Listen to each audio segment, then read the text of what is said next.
4ನೇ ಕ್ಲಾಸ್ವರೆಗೂ ಮೂಡಿಗೆರೆಯಲ್ಲೇ ಓದಿದ್ದು, ನಳಂದ ಶಾಲೆ ಅಂತ. ಆ್ಯಕ್ಚುಲಿ ನಾನು ಸೆಕೆಂಡ್ ಬ್ಯಾಚು ಆ ಶಾಲೆದು. ಸೊ ಈಗಲೂ ಅದು ಶಾಲೆ ಇದೆ, ಚೆನ್ನಾಗಿ ನಡೀತಾ ಇದೆ. ಅದು ಫಸ್ಟ್ ಇಂಗ್ಲೀಷ್ ಮೀಡಿಯಂ ಶಾಲೆ ಆ್ಯಕ್ಚುಲಿ ಇಲ್ಲಿ ಮೂಡಿಗೆರೆಯಲ್ಲಿ.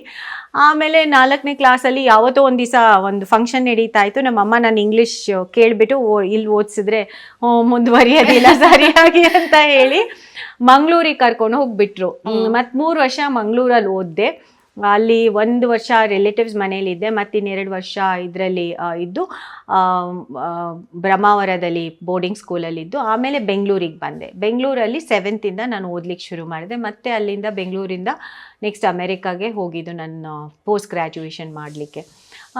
ಅದೇ ಅಲ್ಲಿ Saint Francis Xavier's girls high school ಅಂತ ಬೆಂಗಳೂರಲ್ಲಿ, ಅದು ನನಗೆ ಒಂದು ಸ್ಟ್ರಾಂಗ್ ಫೌಂಡೇಶನ್ ಕೊಡ್ತು.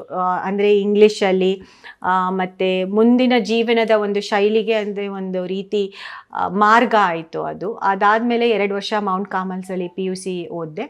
ಆಮೇಲೆ ನಾನು ನ್ಯಾಷನಲ್ ಲಾ ಸ್ಕೂಲ್ ಎಕ್ಸಾಮ್ ಬರೆದುಬಿಟ್ಟು ನ್ಯಾಷನಲ್ ಲಾ ಸ್ಕೂಲಿಗೆ ನನ್ನ ದಾಖಲೆ ಆಯಿತು. ಅಲ್ಲಿ ಹೋದ್ಮೇಲೆ ಅಲ್ಲಿ ಓದಿ ಮತ್ತೆ ನಾನು ಅಮೆರಿಕಾಗೆ ಹೋದೆ. ಆಮೇಲೆ ಬಂದು ಕೆಲಸ ಶುರು ಮಾಡ್ಕೊಂಡೆ.